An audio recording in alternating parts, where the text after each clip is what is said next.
Camille Carter looked exhausted standing in front of the floor-to-ceiling mirror in what was supposed to be her bedroom, staring at a woman she didn't recognize. Designer silk robe that cost more than her entire college tuition. Diamond earrings heavy enough to feel like chains. She'd been married to Baek Hyun-tae for 1 week. 1 week since she sold her life just to save her only brother. 7 days of discovering what it meant to belong to someone who didn't understand the concept of restraint. Who looked at her like she was oxygen, and he'd been drowning his entire life. Her phone buzzed. Another text from her brother Williams. "Camille, you good? You haven't called. I'm worried about you." She'd gotten him out. That's all that mattered. The charges were dropped, the gang connections erased. Williams was safe, back at Howard University and living the life he deserved instead of rotting in a Korean prison for crimes he didn't commit. All it cost was her. The bedroom door opened without warning. Her new husband, Hyun-tae, stood there, immaculate in tailored black pants and a white shirt unbuttoned at the collar.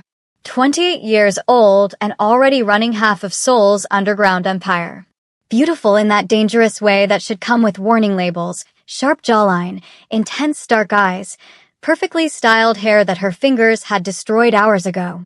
"You're awake," he said, voice smooth like expensive whiskey. "Good. We have dinner with my father tonight. You'll need to be ready by 7. It's barely noon. Her voice came out hoarse and raw, and he was the cause. "Which gives us 7 hours. He closed the door behind him with a soft click that made her stomach flip. "I have plans for at least 3 of them. Hyun-tae, I need rest. You need me." He crossed the room, each step deliberate and predatory. "Your body knows it even if your mind hasn't accepted it yet. I saw the way you responded this morning, Camille. The way you said my name. That wasn't pretending. This isn't normal." The constant, she gestured helplessly between them. "People don't. Normal people don't." His hand cupped her face, thumb tracing her bottom lip with possessive gentleness. "But I've never pretended to be normal. I told you what this marriage would be. What I would be, and you signed the contract anyway. Because she'd had no choice. Because her brother, Williams, was facing 15 years in a Korean prison for being in the wrong place at the wrong time, caught up in gang violence he had nothing to do with. Because Baek Hyun-tae had appeared like a devil with a deal, marry me for 1 year and your brother walks free. She'd thought she could handle it. Thought a year of playing wife to a Mafia heir was survivable. She hadn't known about the hunger. The obsession. The way he looked at her like letting her out of his sight might kill him. Hey my darlings, welcome to another story that'll have you questioning everything you know about sacrifice, obsession, and the price of saving the people you love. Today I'm bringing you Camille Carter's impossible choice. Marry a Korean Mafia heir to free her brother from false charges, only to discover that freedom for him meant captivity for her. Tell me in the comments where you're watching from and whether you've ever sacrificed something precious for family. Hit that like button, share, and subscribe because this story gets darker and more addictive with every twist. Your support means the world. Now, let's find out how Camille ended up here. For weeks earlier, Camille sat in a holding room at Seoul Metropolitan Police Station, watching her baby brother through reinforced glass. Williams looked small in the orange jumpsuit. 20 years old, a sophomore at Howard, and pre-med student with a 3.9 GPA. He shouldn't be here. Shouldn't be caught up in Korean gang violence just because he'd been studying abroad and walked through the wrong alley at the wrong time. "They're saying I was involved in a gang shooting," Williams said through the phone, his voice shaking. "Camille, I don't even know these people. I was just walking to the library when I heard gunshots, I ran, and then police arrested me because I was near the scene." "I know, baby. I know." Camille pressed her hand against the glass, wishing she could reach through and protect him like she'd been doing since their parents died when she was 18 and Williams was 12. "The lawyer says the evidence is circumstantial. The evidence is fabricated," Williams cut in, angry tears in his eyes. "Someone's framing me, Camille. The prosecution has witnesses saying I was with the shooters. They have my fingerprints on a gun I've never touched. I'm looking at 15 years. 15 years. Her brilliant little brother, rotting in a foreign prison for crimes he didn't commit. Camille had spent 2 weeks frantically searching for solutions. Hired lawyers who smiled sympathetically and said the Korean justice system was complicated. Called the American embassy, who offered condolences but no real help. Watched her savings disappear into legal fees while Williams' trial date approached. Then she received a phone call from a man named Mr. Choi. "Miss Carter, I represent someone who can help your brother. Someone with considerable influence in Seoul. He'd like to meet you." The restaurant was exclusive, the kind of place Camille couldn't afford to breathe in. Mr. Choi led her to a private room where a young man sat alone, reviewing documents with the focus of someone who controlled empires. Baek Hyuntae looked up when she entered. Camille's breath caught. He was younger than she'd expected to devastatingly handsome. His cold eyes were assessing and stripped her bare in 3 seconds. "Miss Carter, please sit." His English was perfect, barely accented. "I understand your brother is in trouble." "You understand correctly." Camille remained standing, defensive. "Mr. Choi said you could help." "Why would you?" "Because I can. Because I want something in return. Because," he gestured to the chair. "Please. This conversation goes better if you're comfortable." She sat on the edge of the chair, spine straight and ready to run. Hyuntae slid a folder across the table. "Your brother was framed by the Kim brothers, a rival organization trying to embarrass my family. The gun with his fingerprints were planted. The witnesses? Paid. The prosecutor is also in their pocket. Williams is collateral damage in a war he doesn't even know exists." Camille's hands shook as she opened the folder. It was evidence, photos, and financial records. Everything needed to prove Williams' innocence. "Why are you showing me this?" "Because I'm offering you a trade." Hyuntae leaned back, studying her with unnerving intensity. "I can make this case disappear. Have your brother on a plane back to America within 72 hours, all charges dropped. His record clean and his future intact. In exchange for what? Marriage. To me. For 1 year." Camille laughed in disbelief. "You're insane." "I'm practical." He didn't smile. "My father wants me to settle down, present a respectable image for business expansion into the United States. An American wife provides valuable connections, good optics. You need your brother freed. I need a wife for appearances. It's mutually beneficial." "Mutually beneficial?" Camille stood abruptly. "You're asking me to sell myself." "I'm asking you to sign a contract." His voice hardened. 1 year as my wife. You'll live in my home, attend events at my side, maintain the appearance of a legitimate marriage. In return, Williams walks free and you'll receive a settlement of $5 million when the year ends. That's enough to finish your degree at Columbia, pay off every debt, start whatever life you want. What does maintain the appearance of a legitimate marriage mean? Something dark flickered in Hyuntae's eyes. It means you'll be my wife in every sense. I don't do half measures, Miss Carter. If you agree to this, you belong to me completely for 1 year. No locked doors, no refusals, and no separate lives. Is that clear enough? Camille's stomach twisted. That's not marriage. That's ownership. Call it whatever helps you sleep at night. He stood, buttoning his suit jacket with precise movements. You have 24 hours to decide.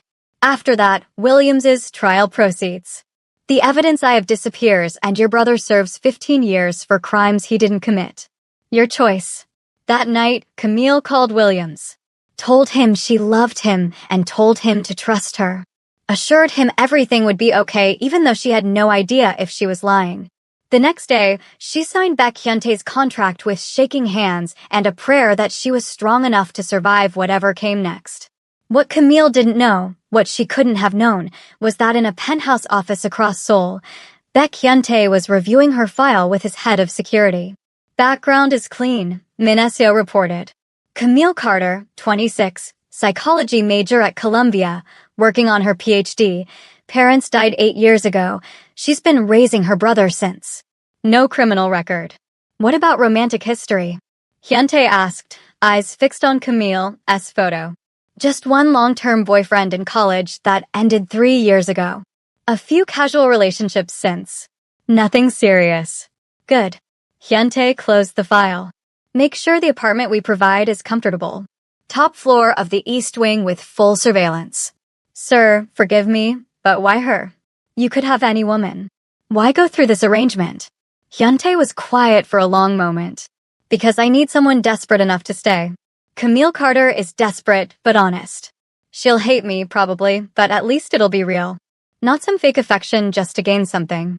And if she can't handle your intensity, then she'll be like all the others. Hyuntae's smile was sharp as broken glass. Except this time, she's contractually obligated to stay. At least for a year. That should be interesting. The wedding happened in a private ceremony at Hyuntae's family compound. Camille wore a white dress, signed papers in front of stone-faced witnesses, and felt her life slip away with every stroke of the pen. Hyuntae's father, Baek Sang-min, studied her with eyes that missed nothing. You're brave, coming here. Or foolish. My son has particular needs. Intense appetites that the women before you couldn't handle. They left traumatized. He leaned close, breath smelling of expensive cigars. You have 1 year to survive it. The compound itself was a fortress disguised as luxury. 20-foot walls. Armed guards in expensive suits and cameras everywhere. Mrs. Han, the head housekeeper, showed Camille to her room with a sympathy that felt like a warning. The master suite is on the 6th floor. Your quarters are here, 5th floor. You'll be expected to join Mr. Baek for dinner at 8 every evening. Breakfast at 7 on weekends when he's not traveling. Where's he traveling to? Mrs. Han's expression was carefully blank. Business. Mr. Baek has many interests. It's better not to ask too many questions, Miss Camille. That first night alone in her beautiful prison, Camille explored her room. King-size bed with silk sheets. Bathroom with heated marble floors. Walk-in closet already filled with designer clothes in her exact size. And when she tried the door to the hallway, she found it unlocked but 2 guards stationed immediately outside. For your protection, one said when she asked. Protection. Or to make sure she couldn't leave. At 2 in the morning, she heard footsteps outside her door stopping right outside. She held her breath, waiting for the door to open, but it didn't. Just footsteps, then silence. She didn't sleep that night, or the next, or the one after that. On the 4th night, Hyuntae finally came to her room. He knocked, which surprised her, then entered before she could respond. He wore casual clothes, black pants, gray shirt, but somehow still looked like he could command armies. His eyes found her sitting on the bed, and something in his expression made her breath catch. You've been avoiding me, he observed, closing the door with a soft click. You went on business trips, I was told. I was giving you time to adjust. He crossed the room slowly. But the adjustment period is over, Camille. Tonight, this marriage will become real. Her heart hammered. I need more time. You've had 4 days. He sat on the edge of the bed, close enough to touch but not touching. I've been patient. But patience isn't my strong suit, and I've been thinking about you constantly. Wondering if I made a good investment or not. I'm not some experiment. Aren't you? His hand reached out, tucking a strand of her hair behind her ear with surprising gentleness. A trade? A contract? A year of your life in exchange for your brother's freedom? That makes you exactly an experiment, Camille. The question is what kind. And what kind do you think I am? I think you're terrified but stubborn. I think you'll fight me even when you want to surrender. I think his thumb traced her cheekbone. I think you have no idea what you've agreed to, but you're about to learn. When he kissed her, it wasn't gentle. It was claiming, consuming, like he'd been holding back for 4 days and now the dam had broken. Camille tried to remember this was just a contract, just an arrangement, just survival. But when his hands found her skin, when his weight pressed her into expensive sheets, when he whispered her name like a plea, she forgot everything except the overwhelming reality of him. Hours later, 3, 4, Camille lay in the ruins of her composure, body aching, mind spinning. Hyuntae held her against his chest with arms that felt like possession made physical. Sleep, he commanded softly. We have breakfast with my father tomorrow. You'll need your strength. Does it always? Her voice was wrecked. Is it always this intense? This? He sounded amused. This was me being gentle, being careful, being considerate of your inexperience with someone like me. His arms tightened. It gets much more intense, Camille. You'll see. She fell asleep thinking he was exaggerating. Woke 6 hours later to his hands on her again and realized with dawning horror that he wasn't. The first week established a pattern that made Camille understand why previous women had fled. Hyuntae was insatiable. Not just physically, though that appetite was relentless enough to leave her exhausted every morning. But emotionally, mentally, he consumed every space she tried to carve out for herself every single day. "I need space," she finally said on day 8, standing in his office while he reviewed shipping manifests. "This is too much. You're too much." He looked up from his papers, expression unreadable. "Too much how?" "Too intense. Too constant. Too," she gestured helplessly. "I can't breathe, Hyuntae. You're everywhere. In my room, in my phone, in my head. I need time alone. Time to think." "What do you need to think about?" "Anything other than you." He was silent. Long enough to make her nervous. Then he stood, walking around the desk with that predatory grace that always made her pulse spike. "No. No. No, you don't get space. No, you don't get time alone. No, you don't get to think about anything except us." He backed her against the wall, hands on either side of her head, caging her in. "You signed a contract, Camille. You agreed to be my wife. That means you belong to me. Every hour. Every thought. Every breath. I won't apologize for claiming what's mine. I'm not a possession. Aren't you?" His mouth found her neck, the sensitive spot below her ear that he'd learned by heart. "I bought your brother's freedom. I'm paying you $5 million. By definition, you're exactly a possession. The question is whether you fight it or accept it." "That's insane." "You're insane. Probably." He pulled back to look at her, eyes burning with that intensity that simultaneously terrified and attracted her. "But you knew what I was when you signed. And Camille? Deep down, in places you don't want to admit, you like it. The attention. The obsession. Being the absolute center of someone's world. Because you've spent 8 years taking care of everyone else and no one's taken care of you until now." He kissed her before she could argue, lifted her onto his desk with papers scattering everywhere, and proceeded to prove his point in ways that left her gasping his name and hating how right he was. Before we continue, hit that subscribe button if you're already invested in Camille's story. Drop a like if you're conflicted about Hyuntae. Is he romantic or terrifying? Both? Comment below where you're watching from and whether you think Camille can survive this. Now, let's see how much darker this gets. Week 2 brought Mrs. Han with gentle warnings and specialties. The older woman found Camille in the kitchen one afternoon, staring blankly at nothing, exhausted beyond words. The previous wives, Camille asked suddenly, "What happened to them?" Mrs. Han hesitated, then sat down with a heavy sigh. "Mr. Beck has been engaged 3 times before but never married them. The first woman lasted 6 months before her family pulled her out and said she was having nervous breakdowns. The second one made it 4 months. Left in the middle of the night, got on a plane and never looked back. The third," Mrs. Han's expression grew darker. "She tried to kill herself with sleeping pills. We found her in time, but barely. Her parents sued for breach of contract and settled out of court. She's in a psychiatric facility in Switzerland now." Camille's blood went cold. What did he do to them? Nothing violent or illegal. Mrs. Han struggled for words. He loved them too much. Wanted them too much. Mr. Beck doesn't know how to care for someone in moderation. He consumes and eventually, they all break under the weight of being his entire world. Why didn't anyone warn me?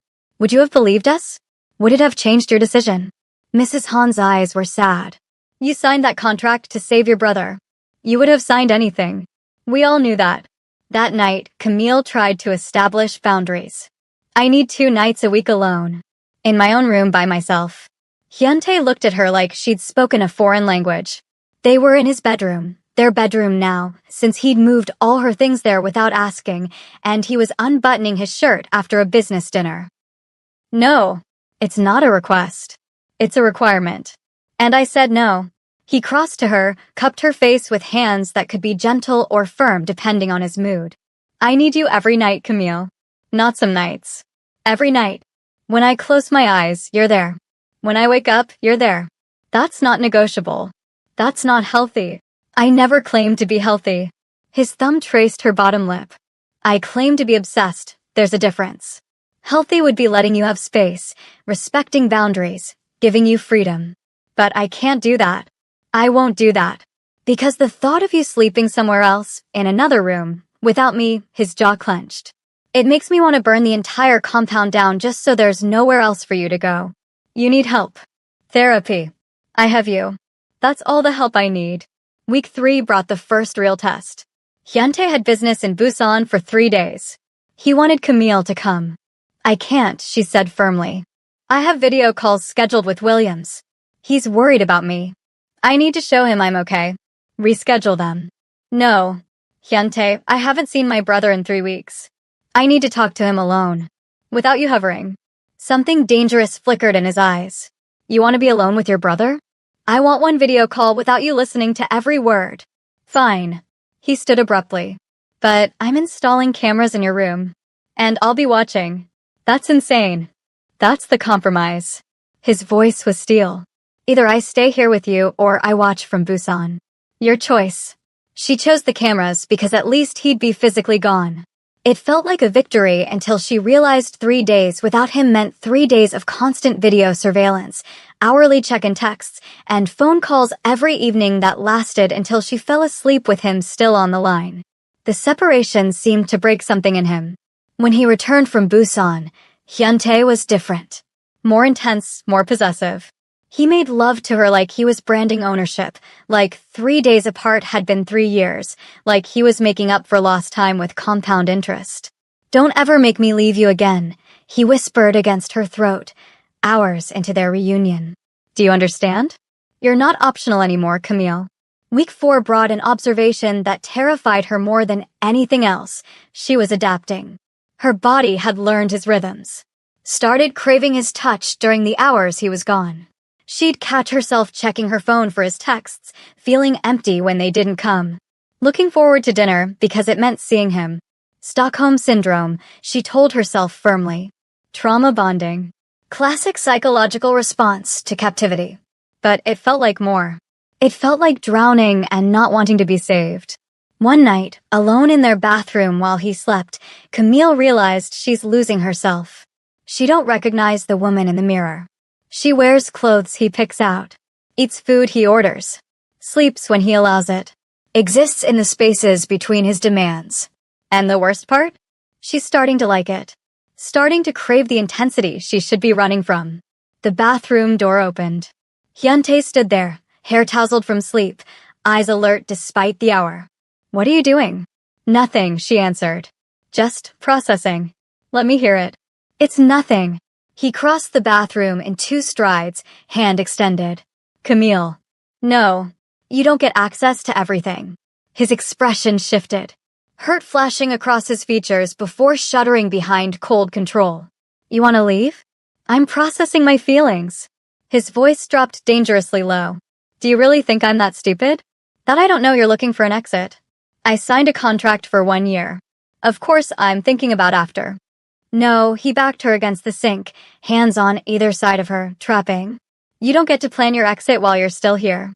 You don't get to live half in, half out. Either you're my wife or you're not. Either you're present or you're not. Choose. That's not fair. Life isn't fair. Marriage isn't fair. I'm not fair. His forehead pressed against hers, breath mingling, intimate and threatening. But I'm yours for this year completely. And I need the same from you. Not your body going through motions while your mind plans escape. All of you, Camille or nothing. She looked into his eyes and saw desperation beneath the control. Fear beneath the possessiveness. A man terrified of being left, so he clutched tighter, loved harder, demanded more. And some broken part of her recognized it. Understood it. Wanted to fix it even knowing she'd destroy herself trying. What if I can't give you all of me? Then I'll take what I can get and pretend it's enough. His kiss was soft. But we both know that's a lie. That night, he made love to her differently. Like he was memorizing her. Like he knew she was already half gone, and he was trying to pull her back through sheer force of will and overwhelming sensation. And Camille, God help her, let him. Let him pull her under. Let herself drown in the intensity of being the absolute center of someone's obsessive universe. Because after 8 years of taking care of everyone else, of being strong and responsible and alone, there was something addictive about being consumed. About mattering so much to someone that they'd burn the world down rather than lose you. even if that person was slowly burning you down in the process. Week 5 shattered everything. Rival gang members breached the compound walls at 3 in the morning. Camille woke to gunfire, screaming, and Hyuntae's body covering hers before she'd even fully processed what was happening. "Stay down," he commanded, already moving. He pulled a gun from a hidden panel in the nightstand, checked the chamber with practiced efficiency. "Get in the bathroom. Lock the door and don't come out until I get you." "What's happening?" "The Kim family. They're making a move." More gunfire, closer now. Glass shattering downstairs. "Camille, bathroom. Now." She ran and locked herself in the marble bathroom while chaos erupted outside. Gunshots, shouting in rapid Korean. Heavy footsteps running past the bedroom door. She huddled in the bathtub with her phone clutched in shaking hands, texting Williams, "I love you. If something happens, I love you." 20 minutes felt like 20 hours. Then the bathroom door exploded inward. Not Hyuntae, but someone else, and he was holding a gun. "Beck's American wife," the man said in accented English. "You're coming with us." Camille screamed. Scrambled backward. The man reached for her. And dropped, a bullet hole blooming in his forehead. Hyuntae stood in the doorway, gun raised, expression absolutely empty. The control she'd seen him maintain, the civilization he wore like a mask, gone. This was the real man underneath. The killer. The monster. The Mafia heir who'd been raised for violence. "Don't look at him," Hyuntae said softly, stepping over the body, holstering his weapon. "Look at me. Only me." She couldn't stop shaking. Couldn't process that a dead man was sprawled on an expensive tile 3 feet away. Couldn't. Hyuntae lifted her out of the tub, carried her past the body, through the bedroom, down the hall. His security team had secured the compound. 4 rival gang members dead. 2 of his men were injured.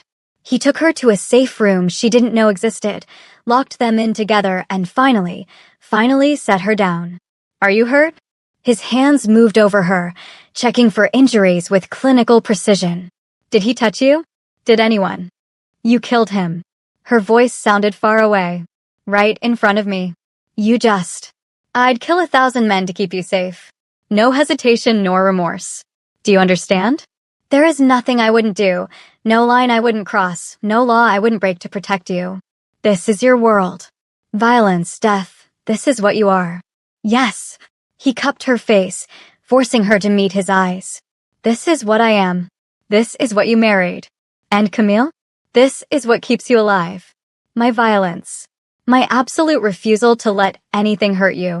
She should have been horrified. Should have used this moment to demand her freedom, break the contract, run as far and fast as possible. Instead, she kissed him fiercely, needing to feel alive after brushing so close to death.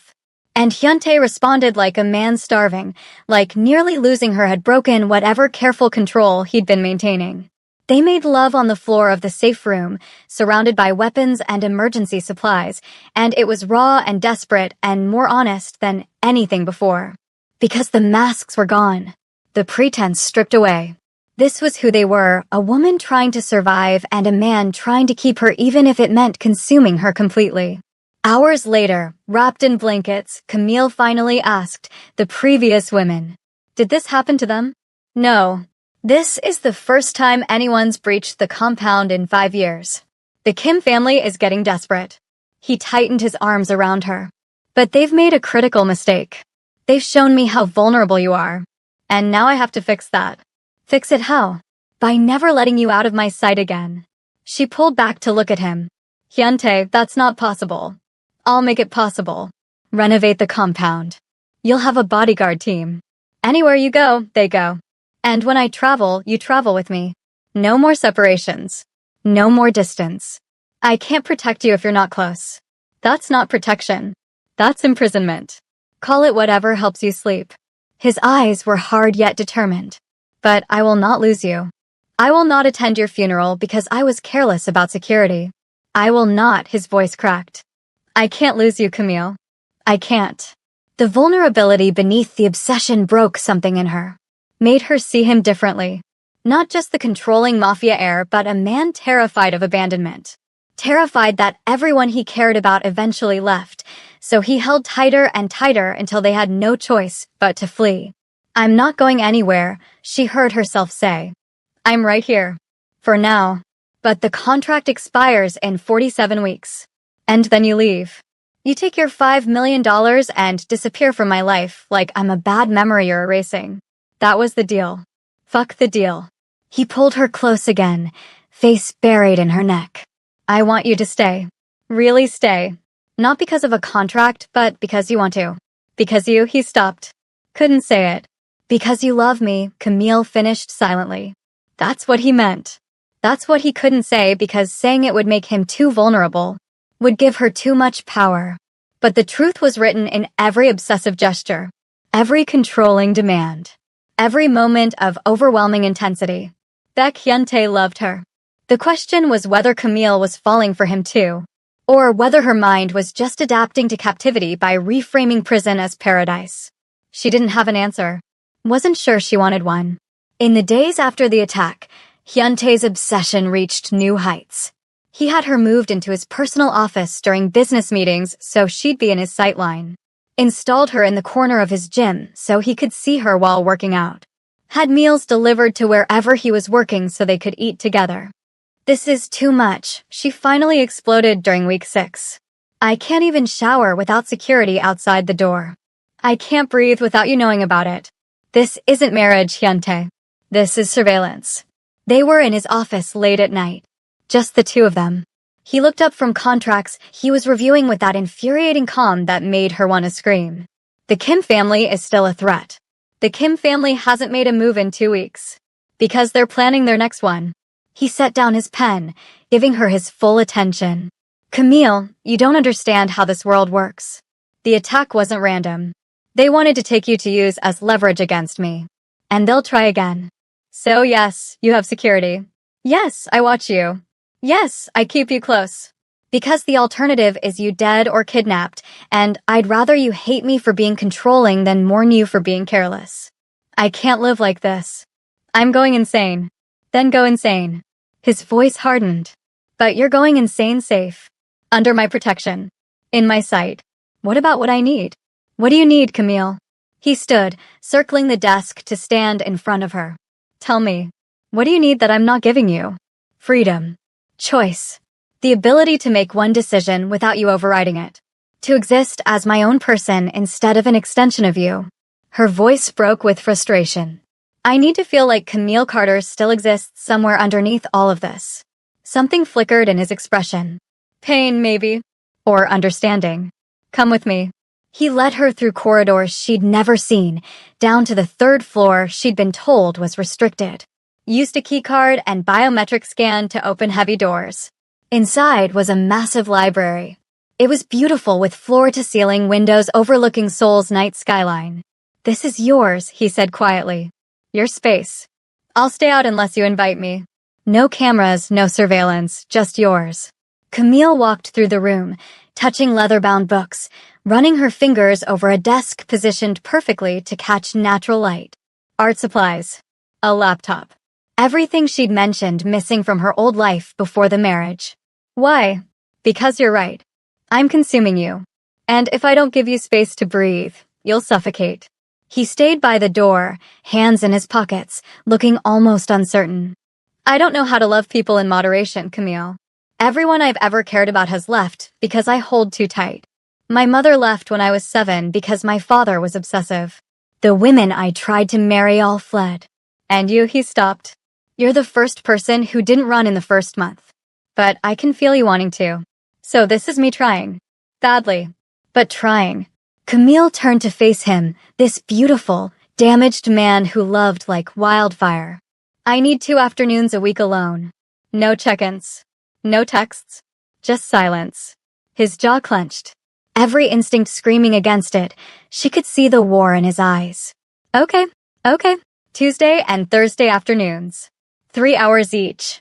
This room is yours." Each word cost him. "But Camille? Everywhere else, you're still mine. And I need you to accept that this is the best I can do.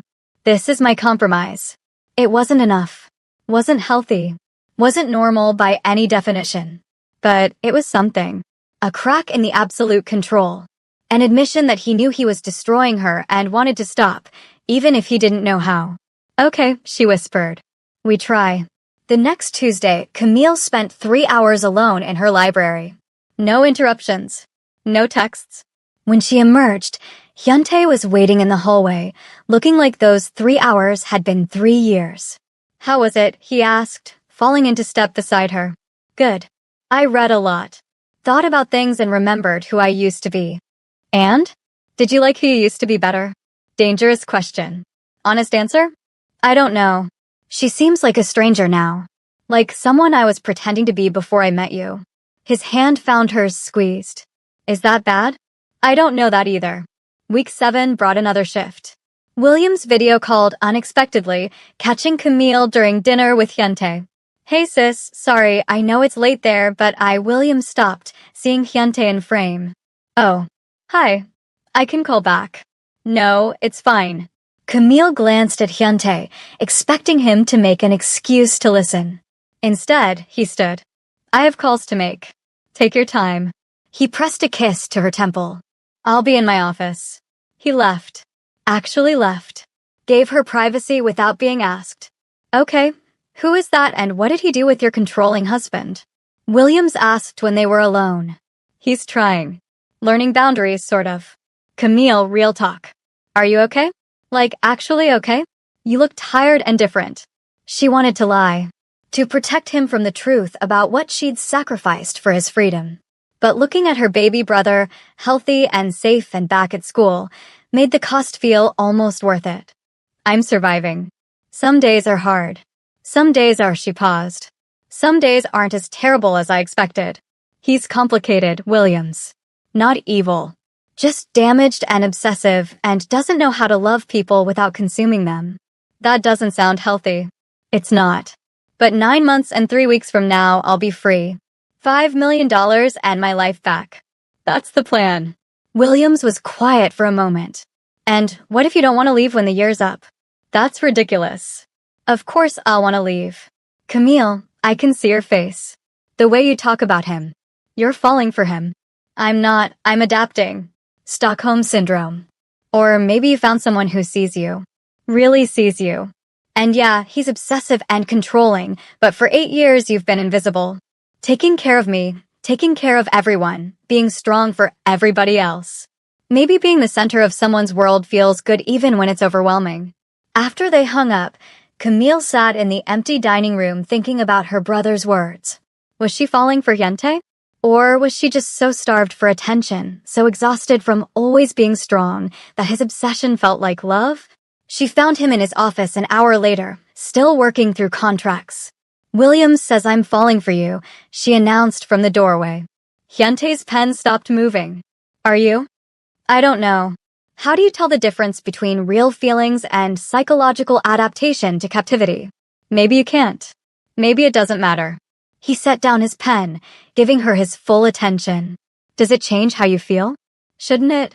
Probably. But feelings don't follow logic, Camille. Trust me, I've tried. He stood, crossed to her. I know what this is. I know I've manipulated circumstances, controlled your environment, isolated you from everything familiar. I know that what you feel might be manufactured by proximity, but he cupped her face. I don't care. I'll take manufactured feelings over losing you. Is that evil? Probably. And yet you're still here. I signed a contract. You could break it. Claim duress or coercion. My lawyers would fight it, but you'd probably win. So why stay? Camille searched his face, looking for the answer. Because some part of me doesn't want to leave. And I don't know if that makes me brave or broken. Maybe both. He kissed her softly. Maybe it doesn't matter which. That night, their intimacy was different. Not desperate or consuming. Almost tender. Like they'd reached some unspoken understanding. Like they were both acknowledging the impossibility of what they were building and choosing it anyway. Week 8 brought the first major test of their new boundaries. Hyuntae had to travel to Tokyo for 3 days for unavoidable business. Come with me, he said, though it sounded more like begging than demanding. No. I need time here. In my library, in my space. We agreed. Every muscle in his body tensed. The obsessive part of him screaming against separation. But finally, okay. But Camille. I know. Check-ins. I'll text you every morning and night. Video call if you need it. But you have to trust me to be okay without you hovering. I don't trust the world to keep you safe without me. Then trust me to keep myself safe. He left for Tokyo looking like a man going to war. Texted her 17 times the first day. Called 3 times. By day 2, he was down to 6 texts and 1 call. It was progress. Camille spent the time rediscovering herself, reading books. Painted, something she hadn't done since before her parents died. Talked to Williams for 2 hours about his classes, his girlfriend, his normal life that felt like another universe. And she missed Hyuntae. Hated admitting it, but she did. Missed his intensity. The way he looked at her like she was his entire world. The security of knowing someone cared that obsessively. When he returned on day 4, Hyuntae found her in the library. He didn't speak, just pulled her into his arms and held her like he'd been drowning and she was air. I missed you, she admitted against his chest. Don't ever make me leave again. His voice was rough. 3 days felt like 3 years. I functioned, but I didn't live. Do you understand? Without you, I just exist. If you're feeling this story, drop that like button now. Share this with someone who loves complicated, intense romance. Subscribe because the twist coming in the final act will break your heart. Comment and tell me, is Camille falling in love or falling apart? Both? Keep watching because everything changes next. Week 9 brought an unexpected visitor. A woman appeared at the compound gates asking for Camille. Young, beautiful Korean. Security almost turned her away until she said, "Tell Camille Carter that June Park wants to talk about surviving her husband." June. Hyuntae's second almost wife. The one who'd fled after 4 months. They met in a neutral location, a cafe in Gangnam that felt safer than the compound. June looked put together, but her hands shook when she lifted her coffee cup. "I had to warn you," she said without preamble. "Before it's too late. Before you become like me." What happened between you and Hyuntae? Everything. Nothing. He happened. June's eyes were haunted. It started beautiful. He made me feel like the most important person in the world. But Camille, it doesn't stop there. The intensity escalates. The obsession grows. By month 2, I couldn't go to the bathroom without him texting. Month 3, I stopped seeing my family because he needed me home. Month 4, she stopped, breathing carefully. Month 4, I tried to kill myself because I disappeared so completely into him that I couldn't remember who I was without him. Camille's blood ran cold. Mrs. Han told me, "I'm sorry that happened to you. Don't be sorry for me. Be smart for yourself." He has a pattern, Camille. He finds women, preferably ones who need something desperately. He offers salvation in exchange for complete possession. And by the time you realize what's happening, you're so deep you can't tell if what you feel is real or programmed. He's trying to be better. We've set boundaries. I have my own space now. Because you demanded it or because he calculated that giving you controlled freedom would make you stay longer? June leaned forward. Everything Hyuntae does is strategic. Every vulnerability is calculated. Every moment of seeming to compromise is just another way to bind you closer. You don't know him now. You knew him a year ago. People don't change, Camille. Especially not men like him. The obsession is who he is. It's in his DNA. His father is the same way. His grandfather was the same. The Park men don't love, they consume. And you, she grabbed Camille's hand. You're already defending him. Already making excuses. That's how I know you're in deep. Deeper than I was at this point. After June left, Camille sat in the cafe processing. Was she right? Was every boundary just another manipulation? Every moment of vulnerability a calculated move to keep her trapped? She went home troubled, uncertain, and found Hyuntae in his office. "I met June today." His expression shuddered immediately. "What did she tell you?" "That you're manipulative. That every boundary is calculated. That you haven't changed at all." "And what do you think?" I think Camille stopped. I think I don't know anymore. I think maybe she's right. Maybe this whole, trying to be better, act is just phase 2 of keeping me here. Hyuntae stood slowly, carefully, like approaching a wounded animal. "Do you want the truth?" "Yes. I am manipulative. I do calculate. And yes, Giving you that library was partially strategic. I knew if I didn't give you space, you'd break. So I gave you controlled freedom to keep you functional longer. He didn't flinch from her expression. But Camille, strategy and genuine feeling aren't mutually exclusive. I calculated what would keep you here, and I genuinely want you happy. I manipulate circumstances, and I'm falling in love with you. Both things are true. How am I supposed to trust anything you say? You're not. That's the point. That's what I've done to you. His voice dropped. I've made it impossible for you to know what's real. Made you doubt your own feelings. Made you question every moment between us. And I'm sorry for that. But I'm not sorry enough to stop. Because losing you would destroy me, and I'm selfish enough to choose my survival over your certainty. The honesty was devastatingly brutal, and somehow made her trust him more than any reassurance would have. So what now? She whispered. Now you decide. June gave you an out. You could use her testimony to break the contract. Claim psychological manipulation. You'd win. You'd be free. With no money. William still needs. I'd pay anyway. $5 million. Your brother's expenses, everything. You'd lose nothing except me. Camille stared at him. You'd let me go? Just like that? No, not just like that. I'd be destroyed. Probably spiral into exactly the kind of obsessive breakdown my father had when my mother left. But I'd let you go because the alternative, keeping you here knowing you're miserable, would destroy me slower. He crossed to her, hands gentle on her face. So choose, Camille. Stay because you want to or leave because you need to.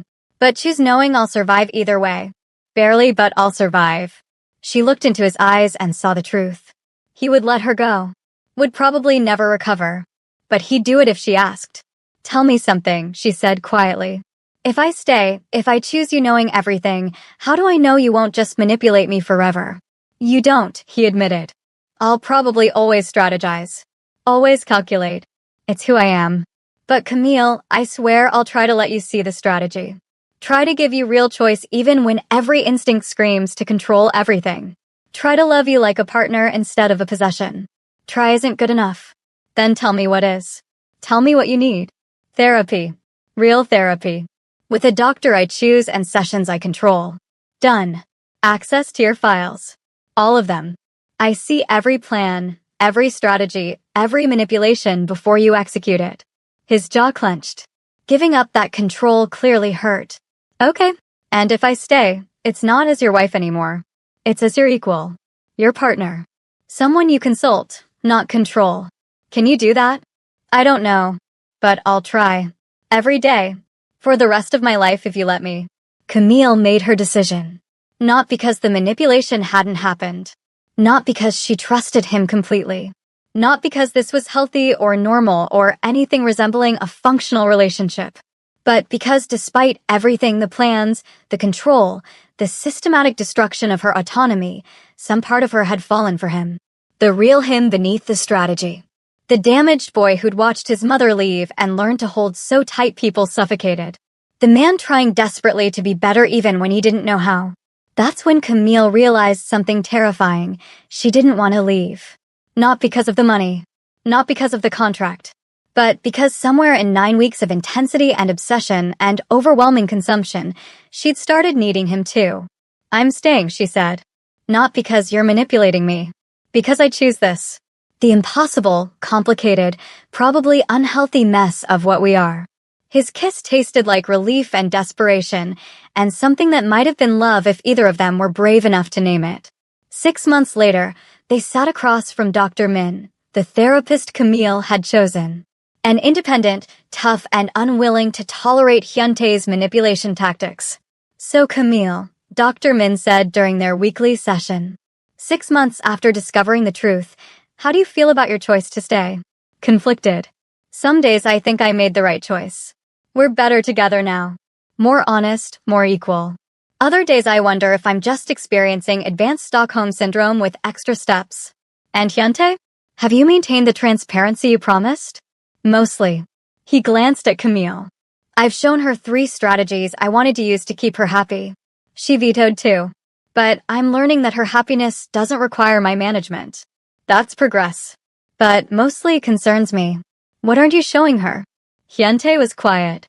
Then, I bought an engagement ring, planning to propose when the 1-year contract ends in 3 months. But I haven't told her because I'm afraid she'll see it as manipulation. Another strategy to keep her here. Camille turned to him, surprised.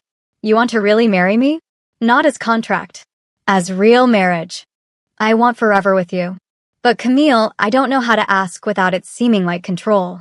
How do I propose to the woman I've already manipulated into loving me? By being honest. By showing me the ring and asking if I even want to be proposed to. By making it a conversation instead of a grand gesture designed to overwhelm my objections. He pulled out a small box from his pocket. Opened it to reveal a stunning ring. Exactly her style. Do you want me to propose to you? He asked. If the answer is no, I'll respect it. Might destroy me, but I'll respect it. Camille looked at the ring. At him. At Dr. Min, watching carefully. Ask me in 3 months. When the contract ends and I'm legally free to leave. When saying yes is definitely my choice and not about a contract or any remaining manipulation. Then I'll give you my answer. And until then? Until then, we keep working. Keep being honest. Keep building something real from the ruins of what you planned. 3 months later, on the day their contract officially ended, Hyuntae took Camille to the library, her space, and knelt with the ring. Camille Carter, will you marry me? Really marry me. Not as contract or as strategy. As equals. As partners. As two damaged people who found each other in the worst possible way and somehow made it work. She looked at him, this impossible man who'd manipulated her into loving him then fallen into his own trap. Yes, she said. But on one condition. Anything. You don't stop loving me. He didn't hesitate. I couldn't even if I tried. So my darlings, there you have it. Camille stayed. Not because Hyuntae manipulated her into compliance, but because she chose the complicated truth over clean freedom. Drop a like if this story wrecked you in the best way. Subscribe for more complicated, intense romance that'll make you question everything. Share with friends who love morally gray relationships. And comment below, would you have stayed or left? Your answer might surprise you.